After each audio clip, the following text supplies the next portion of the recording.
Today on Ag News Daily. Been a lot of fun seeing how we can start an idea and finish it towards the end, starting a script brand new, research, and then kind of how it can go into film and going to the editing at the end. That's been very intriguing, and I've learned a lot about the process so far. Well, welcome back to the weekly edition of the Ag News Daily Show. We've got a packed studio today, Delaney. We do, Tanner. We're having Jacie, our new summer intern, join us here virtually in the studio and on the podcast today. Yeah, things are both warming up in the studio and outside. We did see a little bit of rain this week, move through parts of the Corn Belt and into the plains. This week, we saw a little bit of expected storms pushing into this weekend as well. A system brought heavier rain into the northwest Corn Belt midweek, with a ping-pong-sized hail. Showers that were expected to linger in the eastern part of the Midwest through the weekend. However, meanwhile, in southern areas, we remain drier as the storms have been tracking further north. Likewise, the Central Plains are mostly dry. Their persistent drought is stretching through northern Kansas and into Nebraska. The Northern Plains received scattered showers earlier this week, with more widespread rain from Thursday into today. While some improvements are expected, the overall drought relief has been very limited. There also might be changes ahead.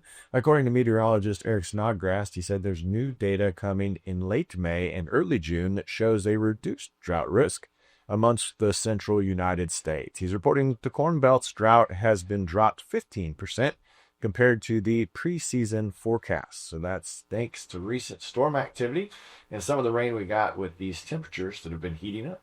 Yeah, we got the golf size or ping pong sized hail at our farm. So that was not a fun call to get earlier this week. But nonetheless, crop conditions still showed slight improvements last week thanks to favorable weather conditions across the Midwest and Plains. However, heavy rain did cause issues in pockets of some key growing regions, and it'll be interesting to see next week's report to see how that hail is reflected. According to the USDA's report, 71% of the corn is rated good to excellent, up 2% from last week. Now 97% planted and 87% emerged. Soybeans are in slightly better shape with 68% rated good to excellent, 90% planted, and 75% emerged. Winter wheat conditions improved as well with 54% rated good to excellent, 88% of the crop was headed, but harvest is lagging behind with only 4% currently complete. That's compared to the 5-year average of 7%. Spring wheat is also now rated 53% good to excellent, 82% of the crop now emerged. Yeah, it seems to be making some great progress, and hopefully Mother Nature stays friendly. Let's hope so. Iowa Governor Kim Reynolds has vetoed a bill that would have restricted the use of eminent domain for carbon dioxide pipeline projects. The bill, HF 639, was designated to protect landowners' rights, but Reynolds said it would hurt Iowa's energy future. Reynolds warned that the bill's restrictions could kill the nearly complete Southwest Iowa renewable energy pipeline project, which has not required any land to be condemned. She called the bill legally vague and overreaching, acknowledging that it needed more transparency for landowner protections. She is asking the Iowa Utilities Board to adopt 2 provisions from that bill. This includes requiring all commissioners to attend live testimony and ensuring one is present at all public meetings. Despite the veto, the Summit Carbon Solutions project is still facing its own challenges, including a ban on eminent domain in South Dakota and ongoing court battles. House Speaker Pat Grassley is calling for a special session to override this veto, saying that landowner rights must be protected. I also know that Twitter was abuzz yesterday around this veto. Energy groups have praised the veto, saying that it protects ethanol and farm economies, but agriculture remains mixed in its response. Opponents, including the Sierra Club, said the veto goes against public opinion, noting that 78% of Iowans oppose the use of eminent domain regarding pipelines. As a national leader in agriculture, Iowa's handling of this issue could set the tone for how other states approach carbon pipeline projects and landowner rights. I don't think that statement is wrong. No, it isn't. And I think it's a very divided issue, especially in agriculture. Yeah, when I got a high level, I think the bill needed to be split up a couple different ways. While taking a look at trade headlines this week, after 2 days of negotiations, China and the U.S. have reportedly reached a trade deal. President Trump announced via his Truth Social account on Wednesday a deal with China was done. While the deal is subject to final approval with President Xi, President Trump stated the deal was quite good for the U.S. and, quote, "We are getting a total of 55% tariffs while China is getting 10%. He also shared in the post that the relationship was excellent. The framework details have yet to be floated publicly, but basically gets trade talks back to the agreement made in Geneva a month ago. China did confirm on Thursday that a deal was reached, but reiterated both sides needed to abide by the agreement and keep their word. U.S. Agriculture Secretary Brooke Rollins wrapped up a trip to Rome, where she pushed for more access to Italy's $80 billion ag market for American farmers. She met with Italian Agriculture Minister Francesco Lollobrigida to push President Trump's America First trade agenda. Her focus was on boosting U.S. ag exports, particularly in meat, dairy, feed, and wine sectors. The U.S. currently exports around $2 billion to Italy, but Secretary Rollins says that's not enough, and she's working to open more doors for U.S. farmers across the European Union. It's interesting to note, wine of all things, Italy's a big wine producer already. I know. I was smiling to myself while you read that. Well, she also pushed United Nations leaders to ensure that U.S.-funded food aid programs buy more American-grown commodities as well. This would be a move that could directly benefit grain and livestock producers, she says. Secretary Rollins called the trip essential to advancing opportunities for U.S. agriculture abroad, saying American farmers produce, quote, "the safest, highest quality food in the world." It's certainly fun to follow her on social media, too, and see where she's going to pop up in the world. That's right. Well, we might have a new rapid detection test that could help out our poultry producers. Researchers at Purdue University have developed a rapid detection test that can help poultry producers respond more quickly to highly pathogenic avian influenza. Associate Professor Burma says the test targets the H5 strain and uses paper-based devices that change color when the virus is detected. The next step is for commercialization. Burma says his startup will license the technology and will begin processing with regulatory approval, which includes more clinical studies. That is a lot of positive news there. And he says that additional funding for resources will be necessary to move forward. But once approved, the team plans to improve the test's affordability for all producers. The research was conducted with the support from the Foundation for Food and Agricultural Research, and alongside the National Center for Advancing Translational Sciences. So a lot of power behind this, and it appears to be a huge step forward. Well, we got other vaccine news this week, as well as the World Organization for Animal Health, otherwise known as WHO, I like that acronym, has adopted a new global standard for African swine fever vaccines. This decision came during the group's 92nd general session in Paris last week. Officials say the move is a main step in controlling the deadly disease, which affects pigs, but not humans. Under the new guidelines, ASF vaccines must be high quality, safe, and proven effective. The organization warns poor or non-compliant vaccines could actually make outbreaks worse. To meet the standard, vaccine makers must show their product reduces symptoms and limits the virus's spread. But WHO says vaccination alone isn't enough. Strong biosecurity, animal movement control, and import restrictions are also critical. The final call on whether to vaccinate is up to each country's veterinarian authority individually, but a new tool in the toolbox here potentially for countries. So WHO was saying whoa. WHO is saying whoa. Well, the USDA budget plan does have some cuts in it. Farmers may be facing a significant setback under the USDA's proposed 2026 budget. This is following last Friday's House Agricultural Appropriations Subcommittee markup. This proposal, though, would eliminate all discretionary funding for conservation technical assistance. This staff typically helps farmers manage soil, water, and wildlife habitats. Now, staffing at the Natural Resources Conservation Service would drop by nearly a third from 11,000 to 8,000 employees. Although support will continue through the Farm Bill and Inflation Reduction Act, a reduction in staff could make it more challenging now for farmers to have access to conservation programs such as the Environmental Quality Incentives Program and the Conservation Stewardship Program. Now, this is not finalized. The House is pushing back, recommending the $850 million in conservation dollars, which is less than last year. That final decision now lies within the Congress and the courts. So we'll see if it gets to its final stages. Well, a couple other headlines here as related to reconciliation budgets. A new budget reconciliation package includes changes also to supplemental nutrition assistance programs, otherwise known as SNAP, along with new investments in rural communities. The proposal released by Senate Ag Committee Chairman John Boozman aims to lower SNAP spending by cutting waste, increasing state responsibility, and expanding training programs for recipients. Boozman says the goal is to encourage self-sufficiency and ensure taxpayer dollars are used responsibly. The package also updates farm safety net programs and expands risk management tools to help farmers and ranchers handle ongoing challenges. Chairman Boozman said, quote, "Farmers and ranchers are dealing with serious challenges that haven't been addressed for too long." This legislation provides updated safety net and risk management tools they need to keep producing safe, affordable food, fuel, and fiber. So we did see, of course, some similar legislation that would put jurisdiction at the state level to pay for some of that SNAP, and seeing some similar legislation there as well.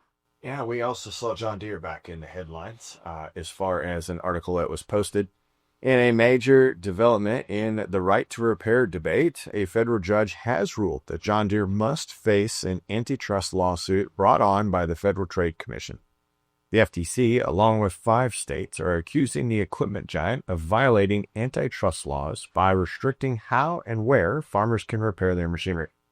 The suit claims Deere forces farmers to use its authorized dealers. They claim that this drives up repair costs and limits competition. U.S. District Judge Johnston rejected Deere's efforts to dismiss this case.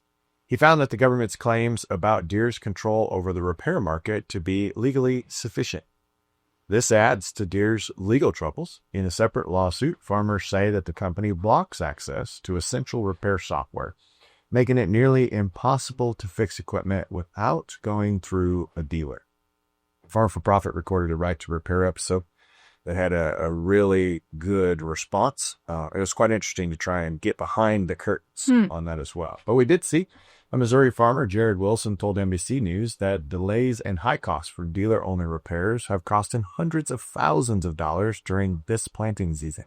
The right to repair advocates are arguing that Deere's control over digital tools is hurting the farmer and stifling competition. So it'll be interesting to see how this pushes forward. And from my take, why only Deere? There's other manufacturers that have the same. Well, I think it'd be interesting, like you said, to check out that Farm for Profit episode and see the other side of the story. U.S. ethanol production hit a record high last week, averaging 1.12 million barrels per day, according to the Energy Information Administration. That's up about 15,000 barrels from the previous week and nearly 100,000 more than a year ago. Iowa State University reports profit margins for the average Iowa ethanol plant improved, with many turning a profit now after spring maintenance is over. Ethanol demand also stayed strong last week as stocks dropped to around 24 million barrels, which is the lowest level so far this year, but remains slightly above levels from a year ago. The Renewable Fuels Association says refiners and blenders bought more ethanol, and gasoline supply also increased. Exports averaged about 150,000 barrels per day, up slightly from last week, and up about 26,000 barrels compared to last year. Corn use for ethanol remains on track to meet or exceed USDA's target by the end of the marketing year here in August. And stay tuned for our market segment as we chat a little bit more about some ethanol-related news coming up soon. That's right. And to move on from the news into one of our interviews for today, we're excited to welcome Jacie Ambrose, our newest intern here at the Ag News Daily team, a Nebraskan, a native there that got started in rural local radio. She now developed a passion for communications We got to sit down with her to learn more about her background and what drew her to working in ag media and what she's looking forward to doing with us, mainly me. I knew you were going to say that. Well, let's get into that conversation right now. Well, folks, we're introducing a new face today to the Ag News Daily team. We're joined today by our summer intern, Jacie Ambrose. Jacie, thanks for joining us on the podcast and on the team this summer. Yeah, I'm so excited to be here. So, Jacie, you are a fresh face to our listeners and podcast fans, but not a new face to Tanner and I, as you've been working with us here for the last couple of weeks. Give our listeners, though, a little bit more of your background. Well, my name is Jacie, like Delaney mentioned. I'm from central Nebraska, so born and raised there. And throughout my childhood, I was involved in 4-H. My grandparents farmed, and my other side of my family farmed. So it's been something I've been involved with a long time. And I grew up in a town with only 2,000 people. There was only 30 kids in my high school graduating class. So that was really fun growing up within that atmosphere. And I realized when I was younger, I loved to talk. So my parents were like, we got to put her in something. So communications kind of just spawned up while I was in high school. I covered a lot of the FFA events at our school, whether it was bring your tractor to school day, those type of events. That was really fun. And I got out of high school about 2 years ago, and I was like, what do I want to do? I loved doing accounting and business, but I also love to talk and create content for people. So I decided to go to community college first, and I had 2 degrees in business as well as broadcasting. So that's what I achieved there. And while working at the college that I went to, Northeast Community College, that was a lot of fun because I also got to work at their campus station and at a local radio station there and be involved in news talk radio as well as some newsroom activities. So that's kind of where I furthered my skills there. And I graduated from Northeast last month. I feel like time is flying by. And now I attend the University of Nebraska Omaha. So that's kind of where I'm at. I'm not done with school, unfortunately. I got 2 years to go. So I'm sitting pretty with that for now. That's great. Well, I'm excited to have you on the team and to be able to help provide some support for us throughout the summer and upcoming months. As you look forward to your working with us, what do you find most intriguing? I think the most intriguing part about being a part of the podcast so far these past couple of weeks is really getting to sit through a whole process of working together with you guys and Delaney and Michelle, our other intern. It's been a lot of fun seeing how we can start an idea and finish it towards the end, starting a script brand new, research, and then kind of how it can go into film and going to the editing at the end. That's been very intriguing, and I've learned a lot about the process so far. Now, Jacie, we cover a wide gamut of different topics within the news sphere. I would say Tanner and I probably have topics we tend to maybe prefer or lean into or have stronger preferences toward. In your last few weeks, as you've been writing the script and learning more about news and information that pertains to farmers and ranchers, what areas do you feel like really resonate most with you? Yeah, so I really like local news. I know we're reaching everybody through Ag News Daily, but I grew up in local media. I worked in local media, so more local stories is something really fun. And I think ag policy has been a big topic. I didn't know a lot about it coming into this, so I've gotten to learn a lot more. And at first I thought it was kind of boring, but now it's a whole new world for me, and it's really intriguing to learn more about what's going on down on Capitol Hill and how it affects us. Yeah, it's one thing to be able to help build that script, but it's secondly an interesting position to know what the audience likes to take in as far as knowledge base goes. I'm excited for you to be a part of the team, and for me, I'm curious if you know where you want to go after you work with Ag News Daily. Yeah, that's a great question. It's kind of weird because I'm only 20 years old, so I feel like I'm running out of time, but then older people are telling me chill out. So that's what I'm trying to do. But after this, I really want to explore of local media from where I kind of grew up in rural Nebraska. I think it's so important to have that kind of localness, and I feel like it's kind of going away. There's less reporters and journalists out in areas that don't have as many people. So I'd love to serve there and be a voice for people like who I grew up around. So that's something I'm really looking forward to after I graduate. When you say older people, you mean people like Delaney, right? Tanner, you're older than I am. But I think that raises a good point. Not the being old part, but the generational shift we're seeing right now in media consumption. It's something Tanner and I talk a lot about. Both of us having podcasting backgrounds, but then I also have, more of a traditional media background as well, working in TV and radio. And Jacie, you having your start in radio, you're now going to be more involved with the National Association of Farm Broadcasting as well and attend their annual convention this fall. But I'm curious to know, because you are a is it Gen X? Gen Z? Gen Z. Gen Z, thank you. I always get confused. You're a Gen Zer, but you have a love for radio, local radio, which I find super interesting. Do you think that your generation, you're part of the norm, or do you think that your generation is more interested in consuming digital type of content like what Tanner and I have been producing for the last handful of years? I do think I am a little different on that side of things. When I tell people my age that I work in radio, they're like, oh, people listen to you.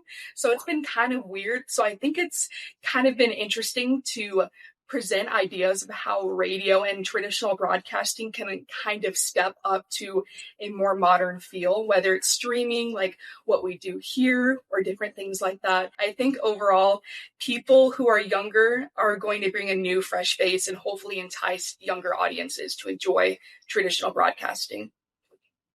Yeah, I got my start in radio as well. I had a buddy of mine that we went over and played classic rock on our Sunny Side Up in the Morning radio show at Buena Vista University. It was 6, I think it was like 6 to 8 on a Saturday morning. So, there was absolutely nobody but our dads listening because we were all hungover and having ourselves a slow Saturday. But it was a lot of fun. I can't believe what you learned. And of course, it's memories I'll never forget. Interesting. Delaney, you were never actually on radio, correct? Just TV? No, I was on radio as well. Live radio in college, working for our town's local radio station. I was our student reporter covering the school board and city council meetings. And then I did some sporting coverage on air live. And then I worked for a radio network out of Yankton, South Dakota. I did a pre-recorded radio program, so that wasn't live read. But I have done both.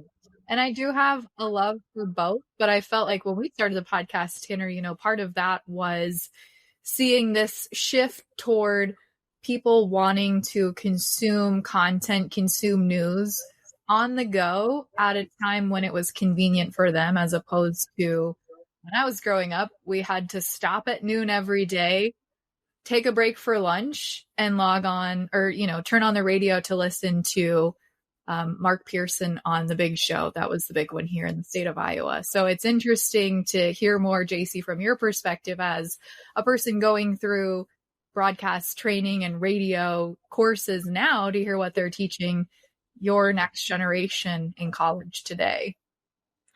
Oh, yeah, it's been a lot of fun seeing kind of the traditional mixed with what we're going into. At the community college I attended, it was still kind of like older stuff, but we kind of had it trademarked to something new with more streaming, more social media content to hopefully reach out to college kids who maybe aren't listening on the radio dial. So that was a lot of fun learning how to appeal to both audiences. Well, Jacie, our audience knows that I've got a couple of hobbies. I enjoy playing golf and making fun of Delaney, but do you yourself have any hobbies that you'll be taking on this summer? I think this summer I'm more torturing myself since I'm taking 3 summer classes along with working with you guys. But I currently will live with my sister, who's my triplet. I'm a triplet, fun fact.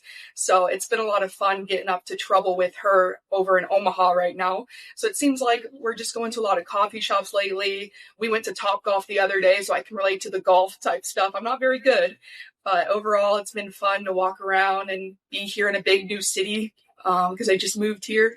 And I have my cat that I really love. I think she's like right where's she at? She's right there. So she's listening to our conversation. So I love being with her, love watching movies. And if I can get in the side-by-side back home this summer, that'd be fun to go ride around on there with my siblings. I forgot. I thought you were I thought you were a twin, actually. So I'm glad you mentioned the triplet fun fact because that's super unique. Jacie, another fun question for you since you mentioned social media. What is your favorite social media platform that you'll be excited to dig more into this summer? I think this comes as no surprise because we talked about how I'm Gen Z, but I really like TikTok. I think the algorithm is very unique and the trends that come upon it, it's like something new every day and it's hard to keep up, which I really like to scroll for hours on there. I'm trying not to this summer, trying to keep busy, but I think TikTok is something that we could use to our advantage. So maybe we'll have some more content on there coming up this summer. I figured you were going to say Instagram, so I'm happy to hear that you are a TikTok fan alongside us. But again, so thankful that you get to help us out this summer and can't wait to host the news with you to build that cohesiveness and let this team run. But that's what I've got for today, Delaney. Yeah, Jacie, I think maybe just one final question before we wrap up. You know, as you look at the future of farm broadcasting and ag media, you're in the trenches right now learning about it from a school perspective. What do you see as the future? What's your prediction here? I think for the future, it's kind of hard to pinpoint one little thing because it seems like things are just going crazy.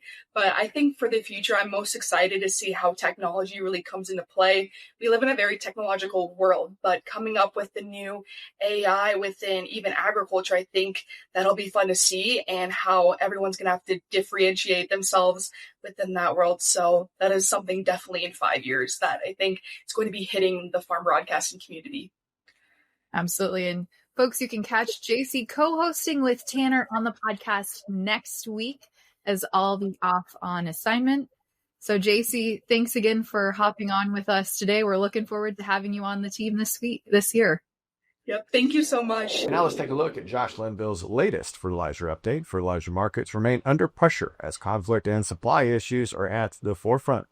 In nitrogen news, Ukraine has hit a major Russian fertilizer plant for the second time in recent months. This facility produces 10% of all Russia's urea and nearly 40% of its ammonium nitrate. It reported suffering heavy damage and can't operate without its ammonia unit. India is preparing a new urea tender, but details remain limited. In North America, urea prices are falling after spiking this spring due to those tight supplies and an early planting window. Phosphate prices are on the rise. India is now paying more than $775 per ton for that fertilizer, which is a sharp increase up from $640 earlier this year. Chinese exports are facing new restrictions, and production here in the U.S. has hit record lows. With tariffs still in place, major exporters and high prices are expected to continue. Potash prices are also rising as India buys over 1 million tons from Russia and Belarus at rates $75 higher than last year. So, Delaney, that's fertilizer news. What do we see this week in the grain markets? Well, this week, of course, we had a couple big headlines, one of which was the June WSDA report, which really turned out to be a non-headline. That was released Thursday morning and was mostly a neutral report. For the 2025-2026 marketing year, lower ending stocks for both corn and wheat were reported, while soybeans were in line with the average trade expectations. The USDA didn't make any adjustments to South American production for the 2024-2025 crop year, and that was kind of maybe some major headlines there coming from WSDA. Weekly export sales this week were also lackluster, at or below trade expectations. So those two reports, really nothing to report on. However, minutes before the WSDA was released, news broke that the Trump administration is expected to release their renewable fuel volumes proposal on Friday today, stealing the show away from that snoozer of a report. And Arlen Suderman with StoneX says to keep your eyes on the Middle East, where Iran is ramping up their nuclear weapon capabilities.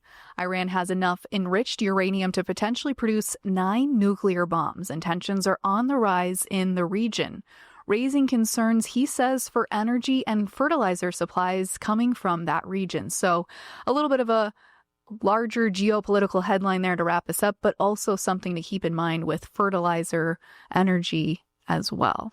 I always find it fascinating, the intel that nations have to be able to identify that they have enough to make 9, not 10 or 8. Yeah, it is pretty crazy to see all of that. But this weekend's Father's Day. That's right. Happy Father's Day to you. #GirlDad. That's right. And a sports dad. We'll be out dining Marching softball this weekend. So a great spot to be, listeners. We want to wish all of you a happy Father's Day as well. Make sure you reach out to those that matter to you and reach out to us because hopefully we matter to you also. Hit us up on social media, follow us, and leave those comments. We appreciate you sharing this with your families and friends. We'll be back next week with a fresh set of news and another interview to share. That's right. What do you say we let people go? Let's let them go.